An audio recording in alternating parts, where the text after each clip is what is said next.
Yo, what's going on, guys? Schmeck here. If you guys are watching, it is probably because you checked out our recent Ennead speed video, and now you're here looking for some gear sets. So I think last time I just yapped and got right into it, but I think this time I'm just going to shut up for a second and show you guys exactly what I was running in my gear, so you can do that now. This is our first room greatsword set.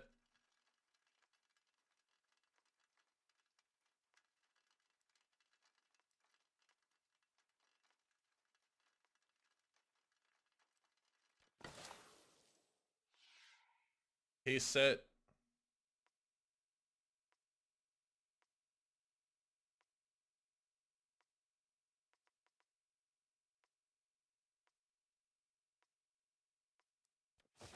Off tank set.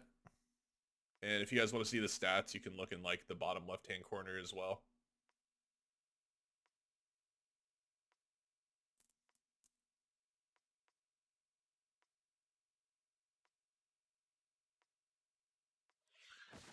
Kefri, swap over to int.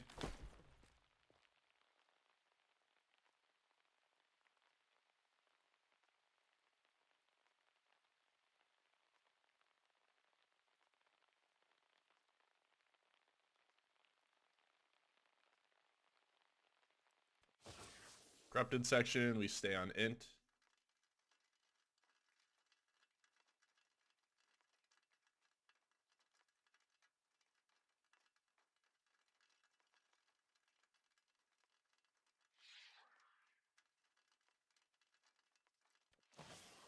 Crassus, we stay on int as well.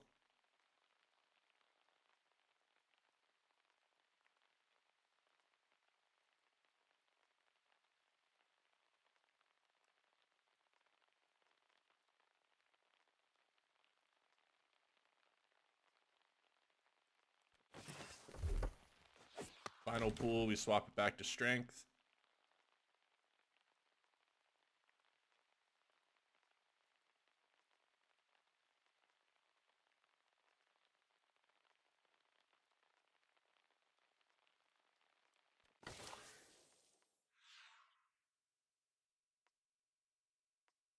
And here's our final boss set.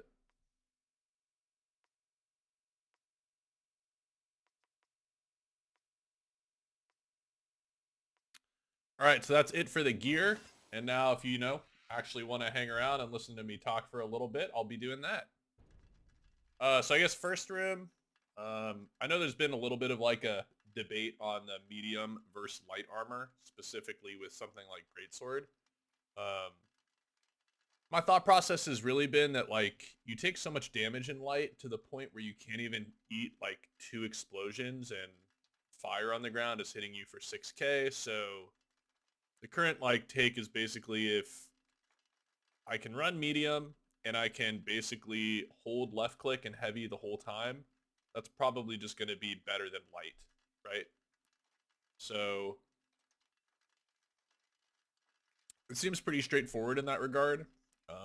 Just because your individual numbers are higher in light doesn't actually mean your DPS is higher. If you're not able to consistently like hold left click or if you have to dodge or block certain attacks. So kind of the thought process there. I'm a big fan of empowering breaker in this expedition. So I always try and use it.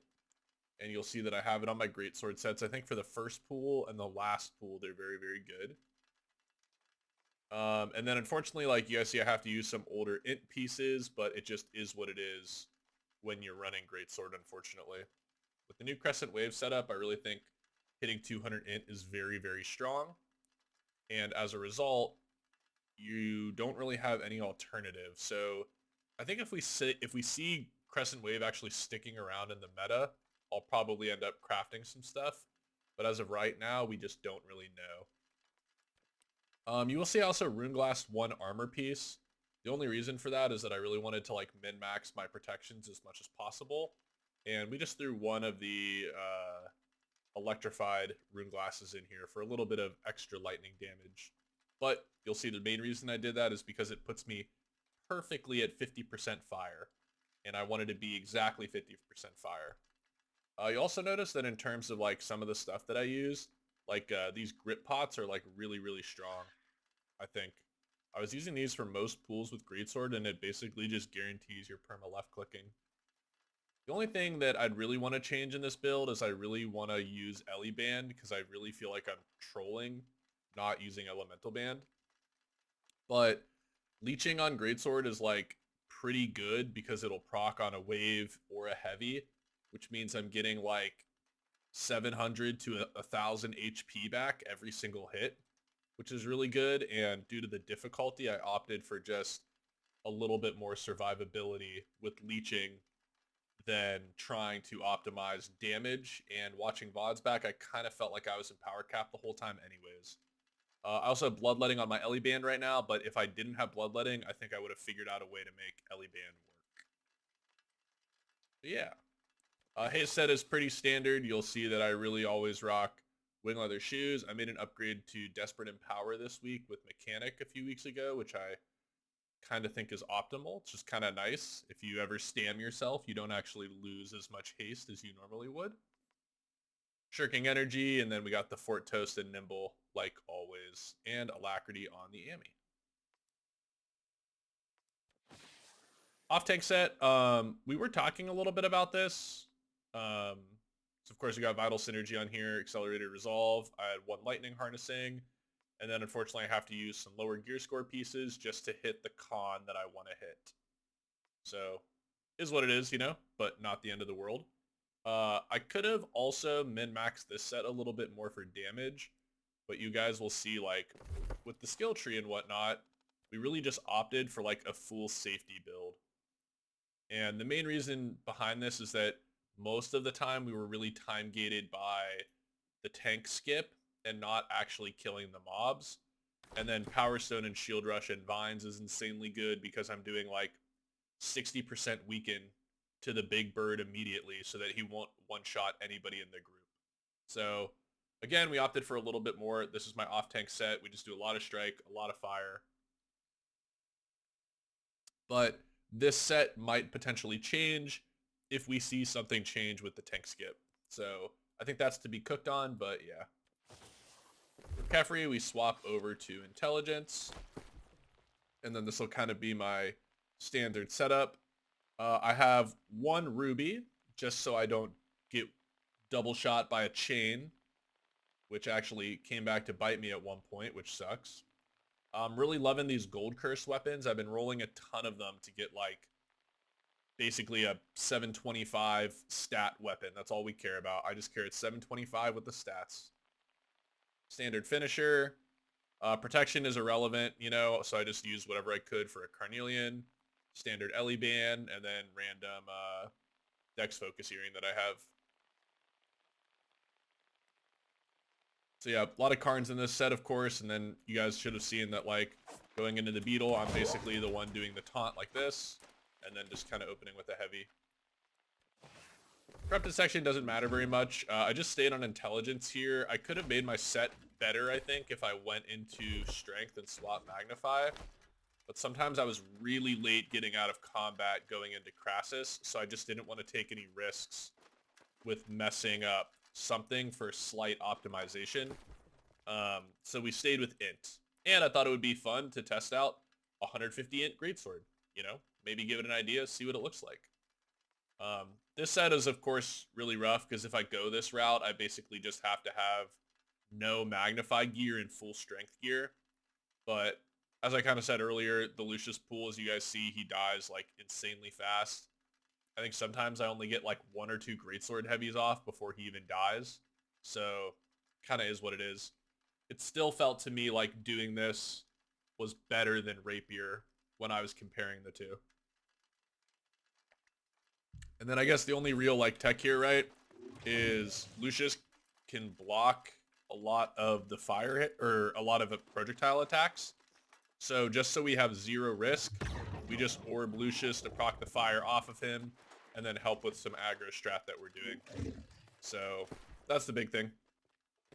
Orb is just the 100% consistent, reliable way to make sure that we always will proc that fire. Crassus set is pretty standard. I did actually troll here in one of my runs, and this is probably good for like newer players or, you know, even experienced players. But when there's desiccated weeks, it's really important that you should always be running like literally 1% like of whatever the elemented mutation is. So like I could have rocked an opal here or a ruby. And that way you don't accident. There's like a bug with the desiccated chain. When it pops, it can hit the same player twice. It's really fucking rare, but it does happen. So no matter what, you should always have like some form of fire. So I really trolled, unfortunately. I died in a really good run. Yes, it's a bug, but it's my fault, and I should have prevented it. So like a big thing for all you guys, newer players that are getting into M3s, if you want to do like anything competitive, just make sure you always have a little bit of fire in your set. So I ended up egoing a pun Karn here and kind of forgot about this, but I should have kept an opal in here at the minimum. So yeah, here's the build. Pretty standard stuff. It's my normal build from the other videos. And then I will talk about my resistances real quick because it's like very common for people to ask, oh, like what do you do for resistances, right? Like Crassus is one of the weirdest guys to gem for in the game. I think my final decision as a player is really coming. I think I'm set in stone with rocking Full Void at this point, and there's two reasons for that mainly. The first is that like as a rapier player, you basically should be trying to flurry the void pops every time because you're one of the only there's two rapiers in the group, right? And both of you guys have the ability to full ego void pops and potentially hit skips. And you shouldn't die to those, right? So the best part about rocking full void is that even if you slightly miss time, that 0.5 seconds of invulnerability, you still have a lot of grit inside and outside of the range of those iframes, right? So all you have to do is grit the pop, which is very easy to do with a flurry instead of iframing it. You'll still survive and then immediately heal to full. That's kind of the concept here, right? Because you could, I know in the past, like strike and thrust is viable, but we also started doing, I tried out some new tech this week, which seemed absolutely fucking insane. I really don't want to leak it, but I don't give a fuck. Who cares, right? The coffee's hitting, whatever. But going into this fight, I was popping an oak flesh into a shield pot every time. The shield pot pops empowering toast, and then I was just doing bow cooldowns. And the survivability on strike and thrust attacks was pretty much guaranteed with the oak flesh shield pot combo. It was absolutely insane. I was able to basically eat strike and thrust attacks in the very beginning with this setup. So like I tried it out.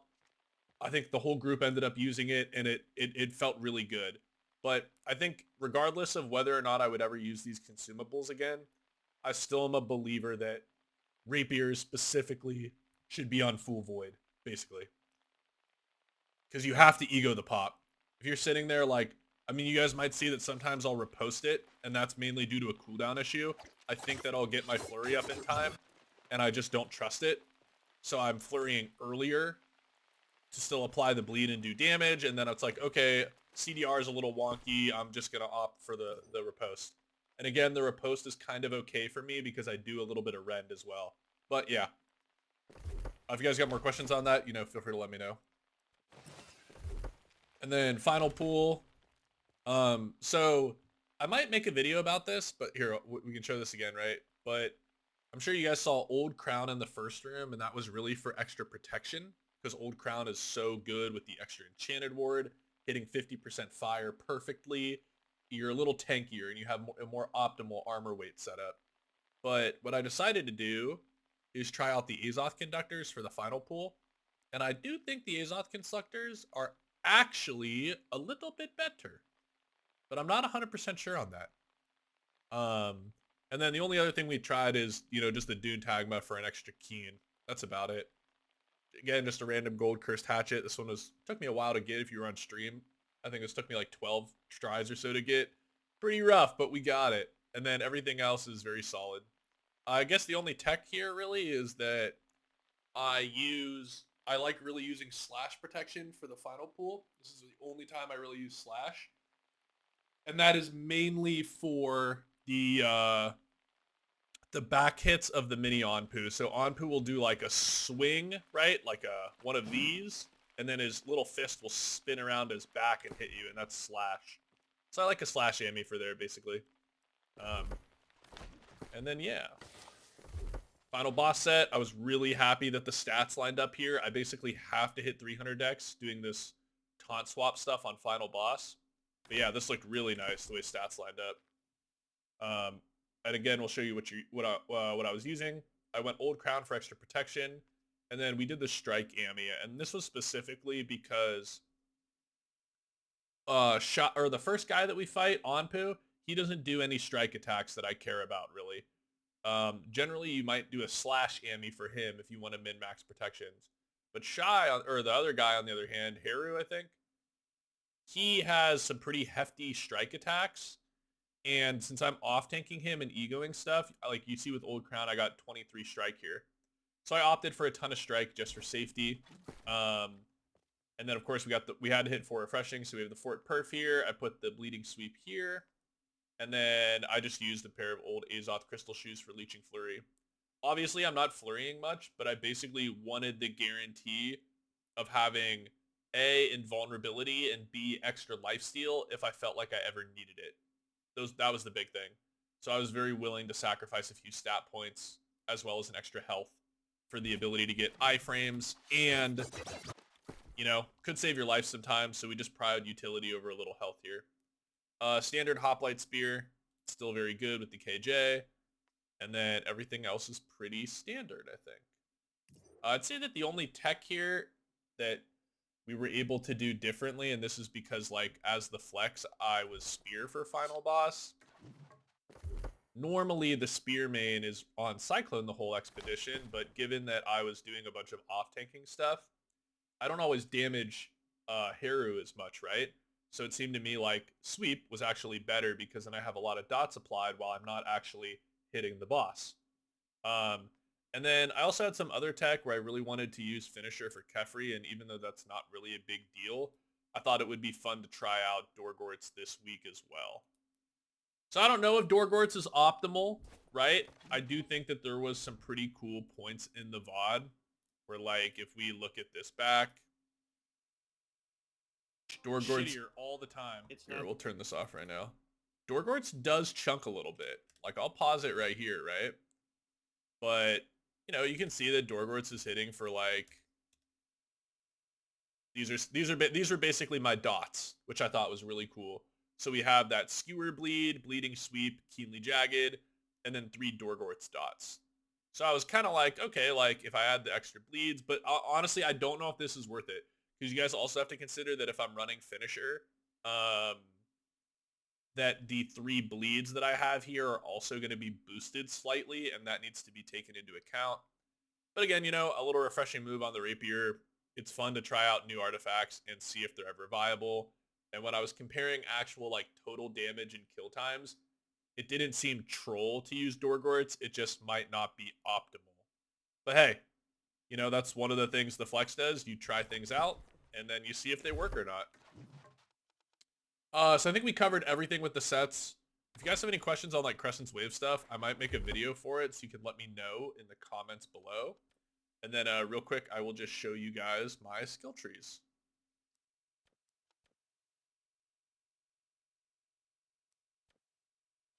Kind of used a lot this week. It was a ton of fun though. Like, I still really enjoy being the Flex. I think it just offers so many opportunities to, like, try fun things out and whatnot. One comment with the Spear Tree, you normally always take this perk here, but because I was only using this for the final boss, obviously we're not knocking down targets, so it's irrelevant.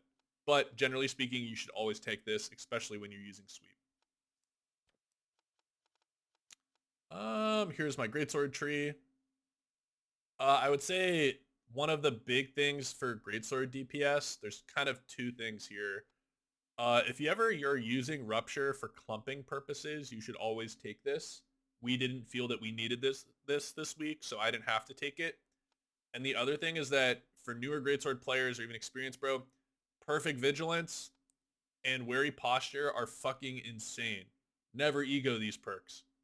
You know, if you read this, you reduce damage taken by 20%, and then you gain a 20% fortify. It's absolutely crazy. Perfect Vigilance will save your life sometimes. So this is a really important perk to take, and then you're not always able to take Wary Posture, but if you can take Wary Posture, it's insane. And you'll see that for a lot of pools, right, I'm going in, I Relentless, and then I Rupture. And if you read Roaring Rupture right here, we gain 10% Fortify for each foe hit. So let's say that's 30% Fortify. And then I also proc Wary Posture, right? So basically, anytime I Rupture, I'm proccing like 55% Fortify or something. And again, this is massive to just help you save your life when you're taking huge damage from these explosions, fire circles, clumps, etc. So super helpful. And then I think that's really it. Void Gauntlet Tree, but you know, this one doesn't really matter. All right. Oh, and then Bow Tree, if you guys want to see it. All right. Again, I appreciate you guys watching. And if you liked the video, feel free to give it a like. I'll see you guys next week. I think we might be running Savage, but unsure. And if you got any questions, just let me know in the comments below. And I'll see you all later. Peel it.